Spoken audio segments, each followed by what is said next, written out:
আসসালামু আলাইকুম। ওয়ালাইকুম আসসালাম রহমতুল্লাহ বারাকাতুহু। আমরা কিভাবে অমুসলিম বন্ধুদের বোঝাবো যে আমরা মুসলিমরা বার্ষিকী এবং জন্মদিন পালনে বিশ্বাসী না? বোন একটা প্রশ্ন করলেন যে কিভাবে অমুসলিম বন্ধুদের বোঝাবেন যে আমরা মুসলিমরা জন্মদিন এবং বার্ষিকী পালন করি না। বোন, আমি জানি এক শ্রেণীর মুসলিম আছে যারা বলে জন্মদিন পালন করাটা হারাম। তবে আমার কথা হচ্ছে, কোরআনে একটা আয়াতও দেখি না যেটা বলছে জন্মদিন পালন করা হারাম, অথবা কোনো সহিহ হাদিসও বলছে না জন্মদিন পালন করা বা বার্ষিকী উদযাপন করাটা হারাম।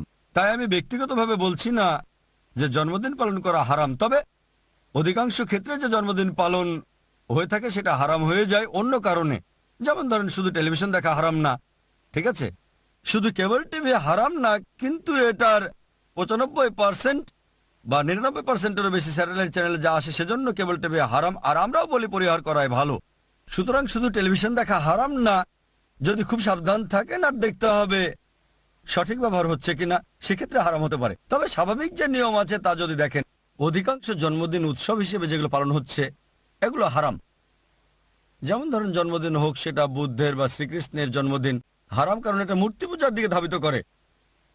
তাই জন্মদিন পালন করা হোক সেটা তথাকথিত দেবতাদের অথবা হোক সেটা নবীদের, কারণ তাদের বলবেন যে আমাদের কেবল এক আল্লাহর উপাসনা করতে হবে, আর ঈশ্বরের কোনো জন্মদিন নেই। যদি ঈশ্বরের জন্মদিন থাকে তার মানে উৎপত্তি হয়েছে, তাকে সৃষ্টি করা হয়েছে, এটা যথেষ্ট। তাই যদি কোনো বিশেষ ব্যক্তির শ্রদ্ধা দেখাতে জন্মদিন পালন করেন, এটা মূর্তি পূজার দিকে নিয়ে যায়, আর একমাত্র এই পৃথিবীতে আল্লাহ সুবহানাহু ওয়া তাআলার ইবাদত করতে হবে।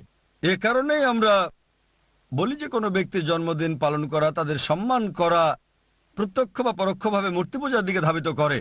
হতে পারে এটা সরাসরি, যেমন যীশুখ্রিস্টের জন্মদিন পালন করা, আমরা যীশুখ্রিস্টকে ভালোবাসি, তাকে সম্মান করি, কিন্তু যখনই উদযাপন করতে শুরু করেন তাকে আপনারা ঈশ্বর বানাচ্ছেন। এটা হচ্ছে মূর্তি পূজার মতো, নেতা পূজা, যা পড়ে শিরকের পর্যায়ে, যা ইসলামের সবচেয়ে বড় গুনাহ। এ কারণে যে কোনো ব্যক্তির জন্মদিন পালন করা, স্মরণ রাখার জন্য সেটা হারাম, পরিষ্কার। তাই যদি বলেন কোনো নবীর জন্মদিন পালন করা বা শ্রদ্ধার জন্য কোনো ব্যক্তিত্বের, সেটা হারাম, আমি একমত। কারণ ইসলামে একটা উল্লেখযোগ্য নিয়ম আছে। ইবনে তাইমিয়ার মতে, তিনি সহিহ হাদিস থেকে বর্ণনা দিয়েছেন যে উপাসনার সাথে সংশ্লিষ্ট বিষয়গুলো হচ্ছে ইবাদত। যা কোরআন এবং সহিহ হাদিসে উল্লেখ আছে তা পালন করতে হবে, যেগুলো উল্লেখ নাই সেগুলো হারাম। যা উল্লেখ আছে তা করতে হবে। যেমন ধরেন, কিভাবে নামাজ পড়বেন এটা বলা হয়েছে, রাফেদ আইন করতে হবে, সূরা ফাতিহা পড়তে হবে। তারপর বললেন ঠিক আছে, আমি অন্য কিছু পড়বো, সূরা ফাতিহা পড়বো না। আমি নামাজে একটা হাদিস পড়বো। আমি বলবো, কেন হাদিস পড়ছেন? না, তবে কোনো হাদিস তো বলছে না যে পড়তে পারবেন না। তাই ইবাদতের ক্ষেত্রে যেটা বলা হয়েছে সেটাই করতে হবে, বা ক্যাটাগরির উপর নির্ভর করে বাধ্যতামূলক। তবে যা বলা হয়নি তা হারাম। আগামীকাল বলতে পারবেন না আমি এক পায়ে দাঁড়িয়ে নামাজ পড়বো, ঠিক আছে? তবে আমি যদি বলি এক পায়ে দাঁড়িয়ে নামাজ পড়বেন না, আপনি বলবেন কেন? আমাকে একটা হাদিস দেখান যেটা বলছে এক পায়ে দাঁড়াতে পারবেন না, কোরআনের একটা আয়াত দেখান যেটা বলছে এক পায়ে দাঁড়াতে পারবেন না। দেখেন, যা বলা হয়েছে তাই করতে হবে উপাসনার ক্ষেত্রে, ইবাদতের ক্ষেত্রে। তবে মামলাত অন্যান্য বিষয় করতে পারেন ইবাদত ছাড়া।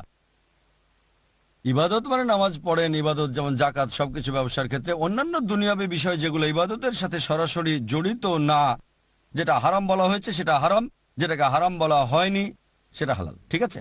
কোরআন এবং সহিহ হাদিসে যেটাকে হারাম বলা হয়েছে সেটা হারাম, যেটা উল্লেখ করা হয়নি হতে পারে মাকরু ক্যাটাগরি, মুবা ক্যাটাগরি, মুস্তাহাব বা ফরজ, বা হালাল ক্যাটাগরিরও হতে পারে। যেমন ধরেন, কোরআন বলছে শুকর খাওয়া হারাম, মদপান করা হারাম। খাবার যেগুলো কোরআন হাদিসে হারাম বলা হয়েছে সেগুলো হারাম, অন্যান্য সব হালাল। খুব সহজ। আমের কথা কোরআনে বলা হয়নি যে এটা খেতে পারবেন না, উল্লেখ করা আছে না? সহিহ হাদিসে উল্লেখ আছে না? ও এটার উল্লেখ নাই তার মানে হারাম না। উল্লেখ নাই মানে হচ্ছে মুবা, ঐচ্ছিক। হালাল, হালালের ক্ষেত্রে হতে পারে মুবা, মুবা মানে ঐচ্ছিক। এটা মুস্তাহাব হতে পারে, ফরজ হতে পারে। যদি ফরজ হিসেবে উল্লেখ না থাকে তাহলে ফরজ না। আপনাকে বুঝতে হবে যে শরীয়তে দুই ধরনের বিধান আছে। একটা হচ্ছে ইবাদত, যার উল্লেখ থাকলে করা যাবে হালাল, যদি উল্লেখ না থাকে হারাম। দুনিয়াবী বিষয়ে অন্যান্য ক্ষেত্রে মামলাত। ইবাদতের বাইরে কার্যক্রমগুলোতে যা হারাম বলা হয়েছে তা হারাম, অন্য সবকিছু হালাল। সুতরাং কোনো ব্যক্তিত্বের জন্মদিন পালন করাটা ইবাদতের পর্যায়ের অন্তর্ভুক্ত। এটা কোরআন এবং সহিহ হাদিসে উল্লেখ নাই যে জন্মদিন পালন করতে পারবেন না, উল্লেখ নাই, কিন্তু এটা হারাম, কারণ শিরকের পর্যায়ে, বুঝতে পারছেন? তবে ব্যক্তিগতভাবে জন্মদিন পালন করাটা দুনিয়াবী বিষয়। কিছু মুসলিম বলছেন হারাম, তাতে আমি একমত না, কারণ এটা দুনিয়াবী বিষয়ের। তারপরও আমাদের স্কুলে আমরা উল্লেখ করেছি যে এটা করা যাবে না, হারাম। যেমন নাচ করা, গান করা, এগুলো হারামের দিকে নিয়ে যায়।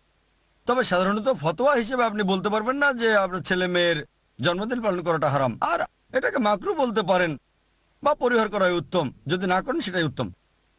এজন্য যে হয়তো আপনার জন্মদিনে মিউজিক থাকতে পারে, অন্যান্য বিষয় থাকতে পারে, তবে কোনো হাদিসই বলছে না যে সন্তানের জন্মদিন পালন করতে পারবেন না। আপনার সন্তানের জন্মদিন পালন করা উৎসবের পর্যায়ে পড়ে, ইবাদতের পর্যায়ে পড়ে না, ঠিক আছে? কিন্তু তারপরও আমাদের স্কুলে, যেমন ধরেন, টুপি পরা ফরজ না, কিন্তু আইআরএফ এ প্রত্যেক স্টাফকে টুপি পরতেই হয়, মুস্তাহাব। সুতরাং আইআরএফ এর নিয়ম এটা বাধ্যতামূলক, আর এভাবে জন্মদিন পালন করাটাও নিষিদ্ধ আইএএস এর নিয়ম অনুযায়ী। আইএএস এর নিয়মে যেগুলো হারাম তার সবকিছুই শরিয়াতে নিষিদ্ধ না হতে পারে, আর আইএএস এর যেগুলো ফরজ ইসলামিক ইন্টারন্যাশনাল স্কুলের নিয়মে ইসলামে সেটা ফরজ না হতে পারে। যেমন ধরেন আমাদের বাচ্চাদের একই ড্রেস পরতে হয়, একই কালার, গ্রেস ব্লু বা ব্লুইশ গ্রে, এটা আইএএস এর নিয়মে ফরজ, কিন্তু বাইরে ইসলামে ফরজ না। তাই বুঝতে হবে যে একটা হারাম জিনিসকে ফরজ করা যাবে না। একটা মুস্তাহাবকে ফরজ করতে পারেন, একটা মুবাহকে ফরজ করতে পারেন, ফরজকে ফরজ করতে পারেন, এটা স্পষ্ট। একজন অমুসলিম যিনি ইসলাম গ্রহণ করেছিলেন, একদিন তিনি আমার স্ত্রীর সাথে আমার কাছে এসে কিভাবে ইসলাম গ্রহণ করেছিলেন তা বলেছিলেন, মাশাআল্লাহ, এবং কিভাবে সন্তান লালন পালন করছেন।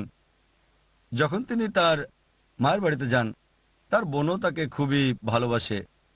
একদিন তার জন্মদিন ছিল, আর সে জানতো যে আমার বোন জন্মদিন পালন করাটা পছন্দ করে না, তাই এই উদ্দেশ্যে সেদিন কেক কাটা হয়নি। পরদিন তিনি একটা কেক আনলেন, যার উপর লেখা ছিল হ্যাপি বার্থডে, আর তিনি বললেন আমি এটা খাবো না, তবে সন্তানদের বললেন তোমরা চাইলে খেতে পারো।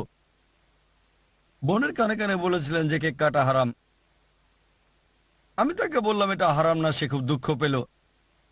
দেখেন, এই অবস্থা দেখে তিনি এক বোনের কাছে সঠিক চিত্রটা তুলে ধরতে চান, হিন্দু বোনের কাছে, আর তাকে বলেছি যে তার বরং কেকটা খাওয়াই ভালো ছিল। তবে দুঃখজনকভাবে সে মনে করেছে এটা হারাম, তাই খায়নি এবং সওয়াব পাবে। আসলে তার বোনের কেক খাওয়াটা হারাম না। স্বাভাবিকভাবে আমি মুসলিমদের বলবো এটা পরিহার করুন। যদি আপনার বোন মুসলিম হয়ে জন্মদিন পালন করে কেক খেলেন না, কোনো সমস্যা নেই। কেক খাওয়া হারাম না, এটা মুস্তাহাব, এটা করবেন না কারণ তাকে উৎসাহিত করছেন না, ঠিক? এখানেও একই বিষয়। যদি আপনার বোন হয় একজন মুসলিম, জন্মদিনের কেক দেয়, আপনি খাবেন না, সেটাই ভালো, মুস্তাহাব। কিন্তু এখানে একজন নতুন মুসলিম যে অমুসলিম বোনের কাছে গেছে, আর এখন কেক খাওয়াটা একটা ছোট বিষয়, বড় বিষয় হচ্ছে শিরক। তাই আপনার বেশি গুরুত্বপূর্ণ বিষয় হচ্ছে শিরক মুক্ত কেক খাওয়া না খাওয়া না। যদি যীশু খ্রিস্টের জন্মদিনের কেক বা শ্রীকৃষ্ণের জন্মদিনের কেক খেতে বলে, সে সময় না খেলে ঠিক আছে। তাই আমরা দায়ী হিসেবে আমাদেরকে শরীয়তের সীমাটা জানতে হবে। এটা আমার মতামত, অনেকে দ্বিমত করবেন। এটা আমার মত যে কোনো ব্যক্তির জন্মদিন পালন করা হারাম না, তবে আমি বলবো মাকরু বলতে পারেন, মুসলিমদের পালন করা উচিত না, ঠিক আছে? আমি যদি বলি দাঁড়িয়ে পানি পান করবেন না, কিন্তু দাঁড়িয়ে পানি পান করাটা তো হারাম না, মাকরু। বোন যখন অমুসলিমদের সাথে কথা বলবেন, জন্মদিন পালনের ইস্যু নিয়ে কথা বলবেন না, এগুলো ছোট বিষয়। হ্যাঁ, নবীদের বড় ব্যক্তিত্বের জন্মদিন, সেক্ষেত্রে যুক্তিসঙ্গত কারণ দেখাতে পারেন, যা আগে আমি আমার উত্তরের অংশ হিসেবে বলেছি। তবে কারো ব্যক্তিগত জন্মদিন সেটা ছোট বিষয়। হ্যাঁ, আপনি বলতে পারেন তোমাদের জন্মদিন উৎসবে মিউজিক থাকে, ডান্সিং থাকে, লোকজন নোংরা কাপড় পরে, এগুলো তুলে ধরবেন। কেবল ছোট একটা বিষয় তুলে আনবেন না। মুসলিম হিসেবে আপনি অমুসলিমকে দাওয়া দিচ্ছেন, গুরুত্বপূর্ণ বিষয়গুলো তাকে বোঝানোর চেষ্টা করেন, অথবা যে বিষয়গুলো ছোট কিন্তু খুবই ন্যায়সঙ্গত, যুক্তিসঙ্গত, যেগুলো আসল বিষয়টা বোঝার ব্যাপারে সাহায্য করবে, যেমন মদ পান না করা, এগুলো ছোট বিষয় যা দিয়ে লোকজন ইসলামকে আক্রমণ করে। একজন পুরুষ একাধিক বিয়ে করতে পারে, এটা কোনো বড় বিষয় না, কিন্তু এটা অনেক সময় অমুসলিমের মনে বাধা সৃষ্টি করতে পারে। তাই মাকড়সার জাল পরিষ্কার করেন, বুঝতে পারছেন? তাই যদি এভাবে দাওয়া দেন, ইনশাল্লাহ বোন আপনি সফল হবেন। আশা করি উত্তরটা পেয়েছেন।